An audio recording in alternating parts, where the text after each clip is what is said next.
Well, many thanks for staying with us. As I mentioned, we'll be getting into our debate at this time. And of course, as you know, yesterday, and this is how the Daily Nation describes it, a bag of goodies for the political class, revised proposals on the Police and Electoral Commission, fatter budgetary allocations to the counties, and 20 more constituencies for the vast Rift Valley. President Uhuru Kenyatta, ODM leader Raila Odinga are on a wooing spree for the BBI.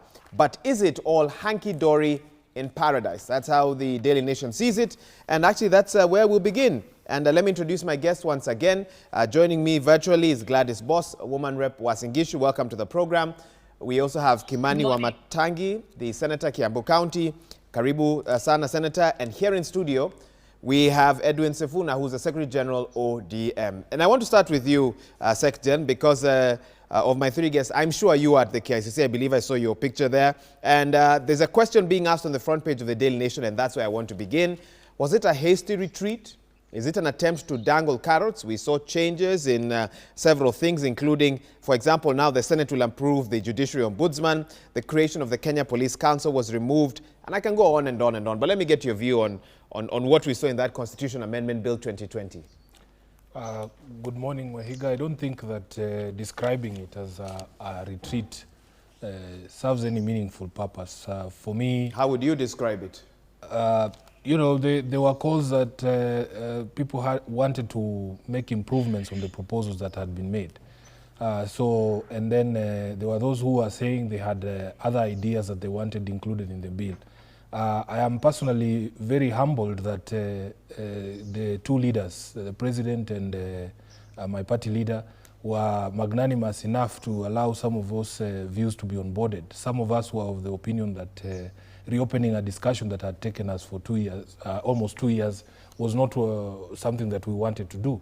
But you can see that, you know, that's why some of these guys are called Baba and the other one is the president, because they have, you know, a different heart from the rest of us. So I am happy, and I hope that now people will not have any excuse. Those who had ideas, presented ideas, and those ideas have been included in the bill so that we can move together. The other people, it is clear that they did not have any ideas. Even up to today, I saw, for instance, yesterday, the Deputy President saying there's still opportunity for, I don't know what he means when he says yes. But the question that I have been desperate to engage in a debate on the issues or the ideas that the Deputy President has. But it has been very frustrating for us because up to today, he has not given us his proposals on any of these things. So you would see, for instance, the persons with disabilities after the initial bill was launched came up and said, oh, we want to see our seats reserved for us, and they got that. You saw members of parliament coming with specific ideas saying, we would like to see CDF entrenched in the constitution, and they got that. You saw the so-called Mamamboga saying they want a constitution that recognizes that everybody's business is important for the development of a country. It has been included in the bill. So for me, really, for any person who still says that they would want a consensus, because from my perspective, a consensus means a closing of ranks between two ideas. So we would like first to know what are those ideas? What are these alternative ideas? Okay. And then we can now close rank on those. But in the absence of an idea, all we just see is noise and you saying, oh, you would want CG to see what. We would like to see what those ideas are so that we can also engage those ideas. Because some of these guys are just good at criticizing ideas that have been put up by other people. Let me allow Gladys Boss to come in. I know she'll say she doesn't speak on behalf of the Deputy President, but nevertheless, Gladys Boss, Sifuna has termed what is in the Constitution Amendment Bill as improvements. Others have said it was a hasty retreat. How do you see it? I think the document has changed substantially. And there's a lot of improvement. The issues raised by the Deputy President at Bomas, a number of them have been incorporated. For example, the changes of the retention of the National Police Service as it was, the changes on IEBC, the changes on Senate, and the issue of women being removed from the National Assembly. Those have been taken into account. So I think, yes, You can call it a hasty retreat, but at least it's good that they did listen to some of the views that were raised at Bomas. Also, I've seen that even some of the issues that I raised personally on my YouTube videos have also been incorporated. Yes, we still have a few problems here and there, and hence the reason why we should be having a discussion.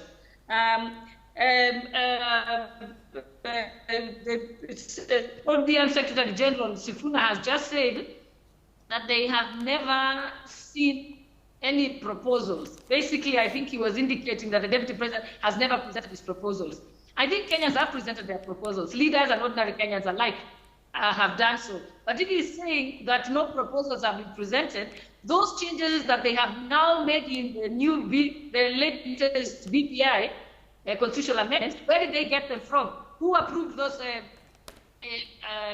amendments? Then, if that is what he's saying, that we are not continuing to build consensus and include that, because then people will ask, if these were the views of Kenyans, then whose views are the new BBI? So I think let's just be honest and say that we continue to build consensus on this particular topic. We still have mega problems with some of the issues, especially now considering that the MPs will be 360, there'll be 94 senators. I think if women are, and there'll be top-ups also. If women are not elected, for example, let's assume that all 360 elected members are male, then you will have to nominate 180 women, bringing the number to 540. Honorable Boss, we seem to have a challenge with your signal. Also, let's assume that we double the number of women. Honorable Boss, we seem to have a problem with your signal. I'll come back to you shortly to allow you to continue. Just hold that point. We'll come back to you as soon as we can get that rectified. Let me bring in the Senator of Kiambu County, Kimani Wamatangi, and I want to give him a chance to, of course, respond to what some of the other panelists have said. But Senator, one of the interesting things about the bill is we now see the creation of an extra 70 constituencies to benefit the populous regions. One of those populous regions obviously is Kiambu County, which will now get an additional 6 constituencies. Do we need them in your view? Wahiga, the answer is absolutely yes, that we need the extra constituencies. It has been an issue that has been agitated for a long time by members of the public. The question of an even and an equal representation has found its way not only to the public domain, but even in Parliament. And because that goes a long way to affect so many other issues that relate to leadership, public leadership. For example, you see when you have an overpopulated place like Kiambu, which is underrepresented because, if I would give an example, a sub-county like Ruiru has got almost 500,000 people. That means that, for example, in the allocation of CDF for development of the people giving services to the people, it becomes an issue because you have one member of parliament who receives only an amount that is specified to go to a sub-county and represent people in equal to almost 3 sub-counties. So I think that's important. But let me say, Wahiga, that I think this is a time when we can say that the BBI process now, or the BBI now, has properly taken off from the station. I think earlier on, we would not have argued that the train has left the station. The train can move, and not necessarily move at lightning speed, hurtling past gradually amongst the people so that the people can appreciate, understand. And actually, what I've been telling those who've been talking to me, from my county and around the country, is that now that the document in its final form has been made public, wow. we seem to have a challenge where when our guests start really engaging, then we lose them. We're going to try that again shortly. But Sifuna, I think I've had enough to be able to pose a question to you. Yeah. So are we then looking at a practical scenario where new constituencies could be drawn up depending on what happens at the referendum before the next election? And how is that going to work with an IEBC that will also be preparing for an election? Well, if you look at the schedule to the Constitutional Amendment Bill, it provides that the delimitation of the new constituencies has to take place within 6 months after enactment of the bill, that is after the referendum. There are also practical challenges that, of course, would arise if you're trying to engage in that exercise so close to the election, and there are other preparations as well. But you must understand that this is why some of us were pushing that we have this referendum as early as possible, so that it doesn't interfere with the election calendar. But at the end of the day, the will of the Kenyans has to be supreme. You have had the Senator for Kiambu engaging on the issue of equality of the vote. It is something that has been a big problem in this country. And for us to have some semblance of equity or equality, even in the allocation of resources, like the example that he has given as CDF, it is critical that we create these constituencies prior to the next election, so that we can assuage the problem that has persisted for this long. And you don't see a challenge for the IBC in, I'm looking I think it is the job, and they have to do it. I mean, every day they bombard us with, information on their own competence and their own abilities. The true test, they say, of a pudding is in the eating. So we expect that they will have, opportunity to do what is required to be done. Let me just address the question of some of the issues that Gladys has raised. Number one, the issue of the IEBC has not been abandoned. So you cannot say that there have been changes to the manner in which we appoint commissioners in the proposed bill. We know that the manner of appointment of commissioners to the IEBC is not a constitutional matter. It is a matter that is left to Parliament through legislation. Even as we speak, there is a bill that was passed by Parliament, and I believe Gladys, being a member, should be aware that it was done through Parliament, and they set up a selection panel. So that nothing is to stop members of Parliament, and especially members of Parliament who are inclined to the line of thinking of ODM, to present another bill for the IPPG model. So one of the things that we must point out, Waiga, and this is the point that I am making, that it is okay for you to criticize ideas that have been put forward by other people, the way the Deputy President did at Bomas. But criticism is not solution of the problem, because after you criticize as a leader, you must also offer solutions, because the question will remain on the table. We would like to hear the thoughts. If you see the specific amendments that have gone into the bill, and I've given you the example of the PWDs, we had people from the marginalized areas saying that they would want to see strengthening of the equalization fund. They have gotten 10 extra years for equalization fund. People came with specific ideas saying, this is what I would like to do. It is one thing for you to stand up and shout and say, this thing is not good for me. It is another as a leader. You know, what we expected, and maybe our expectations were misplaced, is that these leaders, and you see people like Gladys Sholei are lawyers. In fact, she was my teacher. They would have come up with an alternate bill, so that when we say we are debating ideas, we hear people pontificate and say we would like politics based on ideas, that we are arguing ideas. Let us see a bill that they have prepared, and then they say, Kenyans, look at this alternative. Mm-hmm. So for instance, we did not get the mixed member proportionate representation that we thought would sort out the issue of gender equity in the House. Now we are getting extra constituencies. That means there was a closing of ranks between two ideas, Wahiga. This is the sort of debate we have been yearning for, but they don't want to give it to us. Even when she says that now they are satisfied that the criticism of the Deputy President was taken on board, he still isn't satisfied. He's not going to come out and now say he supports the document. Then the question becomes, what does he want?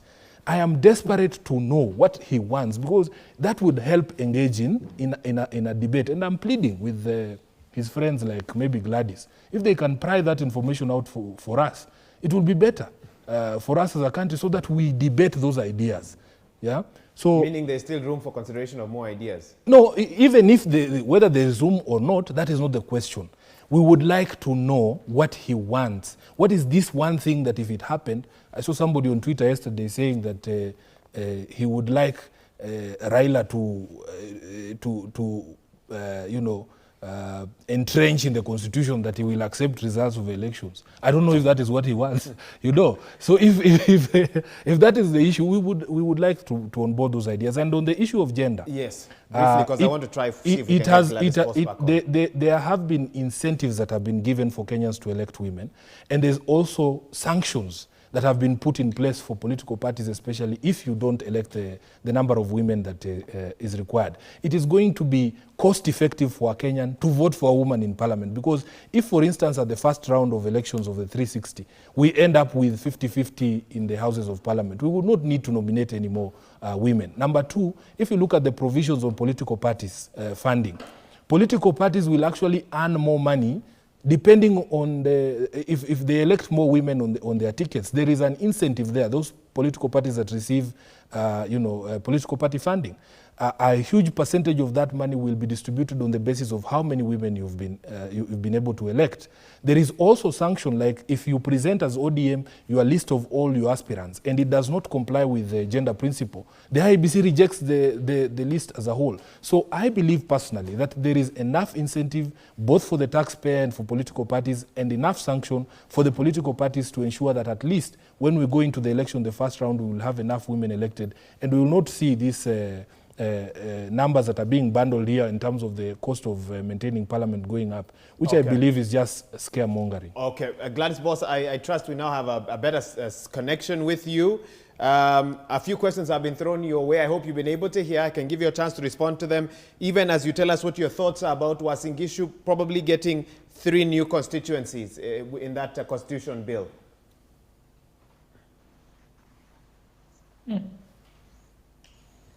Okay, Gladys Boss, can you hear?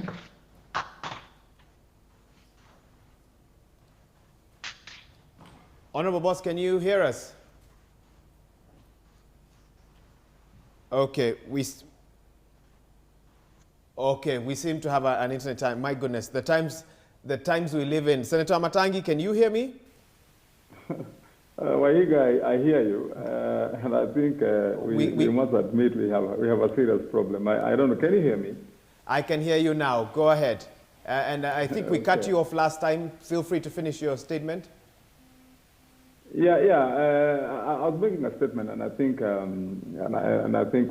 Secretary General there has articulated precisely what I wanted to say on the quality of the vote and the effect of having the extra 7 new constituencies.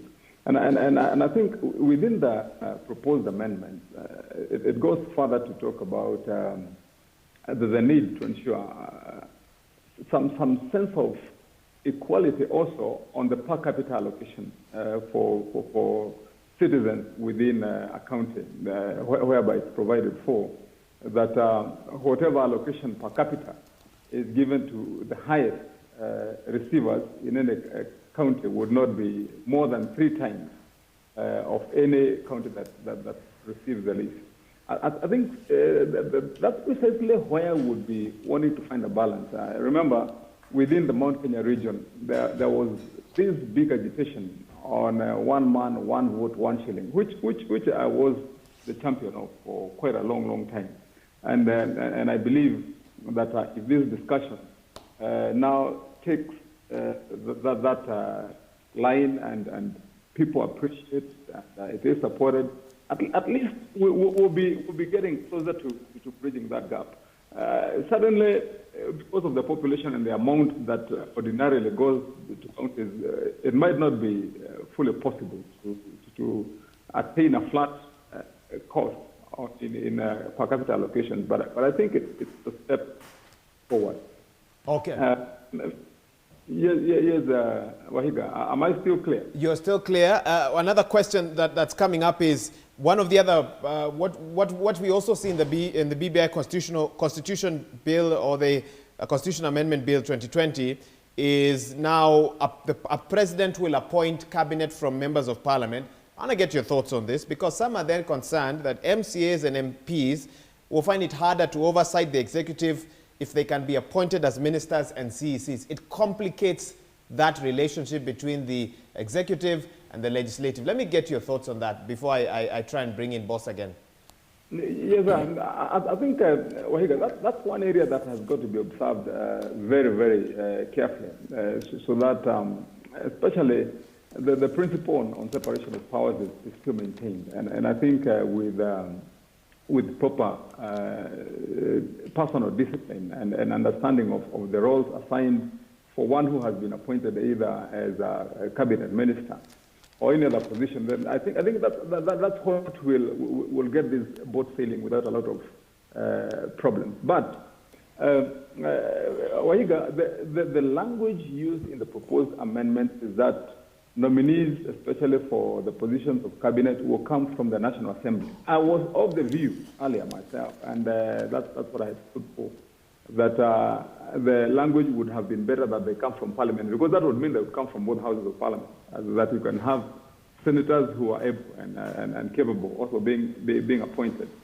But for good reason, I'm sure out of the views that were received, that is a position that found itself in the BBI. So I mean, I think in the meantime, we can live with that. I believe there will be discussions as we move on. But lastly, I think at the county government level, if we argued that probably a governor can go into the county assembly and appoint some members of the county assembly into his cabinet, and given the importance of the role of oversight, and in the absence of a clear separation whereby if then one is appointed as a cabinet minister, either at a county level or at a national government level, then they exit their role as legislators. Then, of course, that would be a very hazy area, because I believe there are times when it will be necessary, it has been, even in the past, for the oversight role to be upheld and ensure that when government has got to be held to account, it still has to be held to account, because nothing has changed in as far as the roles of each of the arms of government. I mean, the executive will still be responsible for implementation of policy. And that means that if they execute and spend funds of the taxpayer to start up projects and so on, then absolutely oversight will be necessary. One of the areas where personally I still feel we have done a better job is in ensuring that the Senate has gotten the oversight fund that senators have been seeking for.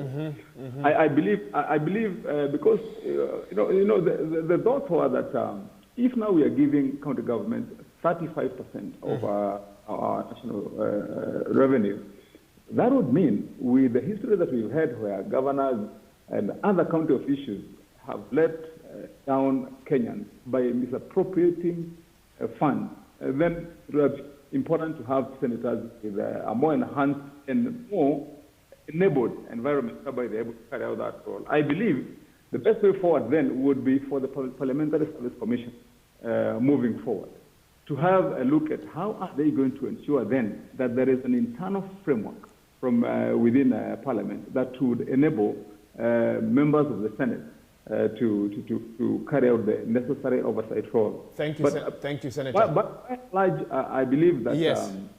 These now are proposals that Kenyans can look at with positivity, that now people can have a robust discussion as to the gains, because I believe now there are more gains. I would say, in conclusion, that I think after we have amended and passed these amendments, if Kenyans agree with the proposals, then we might just as well have, a Constitution 2020, because the amendments are several. They are robust. Some of them are far-reaching. That having them in a separate bill, you need a new Constitution that now you'd look at and read as one. And I think we would be saying that we have more than 90% issues which now are good and be considered by Kenya. Fair enough. We're still trying to get Gladys Boss on the line. As soon as we do, we sort of that connection, we'll be able to do so. Let me read you a SecGen message here from Chebyechev Nick, who's saying, I am surprised that Sifuna doesn't remember that ODM leader Raila Odinga made it clear that there would be no more amendments to the document. In fact, we were told it was editorial clarifications. Only to be surprised yesterday when the BBI signature launch, the bill came with far-reaching amendments. That doesn't make sense to him. I don't know what doesn't make sense, because as I told you when we started this program, is that President Uhuru Kenyatta, in fact in his speech, he made reference to the meetings that he has had even with various groups, including the religious leaders. These leaders have, the ability to accommodate views that make sense, and people who present their views in a structured manner.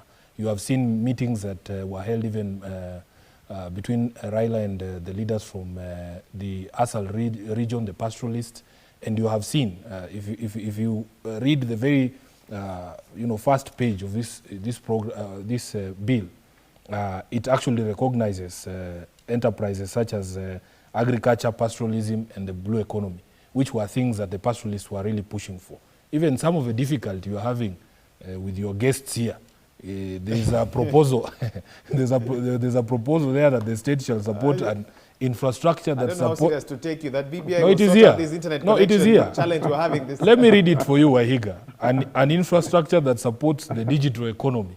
So probably it will now be incumbent upon the state that when they are laying infrastructure, it's not just about roads and the others. We can get a good fiber connection to my friend Gladys Shulei so that she can engage you in the manner in which you would like. So the point is, yes. The point is the leaders acceded to the call to better a good document.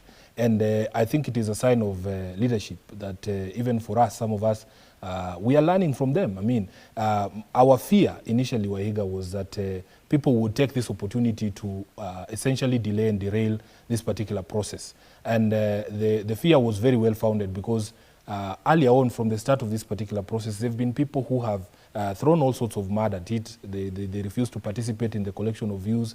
When they were given opportunity, they would, all they did was to disparage the process and say, this is ukora and conmanship, it's about 2022. So when those same people are the ones championing review of that document, you, of essence, would hold back and say, wait a minute, are these people genuine? But the genuine people who had genuine ideas to put on the table, these two leaders gave them opportunity, and you can see it reflected in the amendments that we are talking about. So there is nothing, wrong or strange about the position that was taken earlier. It was to protect the process and to protect the ideas that had been put forward by Kenyans, and then to get opportunity to better those ideas. Okay. Yeah. At the turn of the new year, before COVID hit and everything changed, some of the biggest concerns Kenyans had was about the state of the economy. Yes. What impact will BBI have on the economy? I don't think you are looking for the economy in a constitutional amendment bill, okay. Because what is required, and on this one I agree with the DP, because the campaign promises have been that you will have a better life, should the BBI propose. Yeah, so how do you arrive at a better life? That is the question you need to ask. A better life is not derived from legislation or the constitution. Leadership counts, Wahiga, and the choices that we make as Kenyans count in terms of bringing forward the sort of fruits that we want to see for our country. This is where I actually agree with the DP, that the leadership that we have elected in the past has not front-loaded this issue of the economy. For instance, how are jobs created? We have seen, for instance, out of a simple problem like corruption, that a company that would want to operate in Kenya, say Dangote wants to set up a kiln for his cement industry in Kenya. There are so many roadblocks, including the money that is demanded upfront from you as an investor. You just find an alternative market to go and set up your business in Tanzania, which is, or Rwanda, which is more business friendly.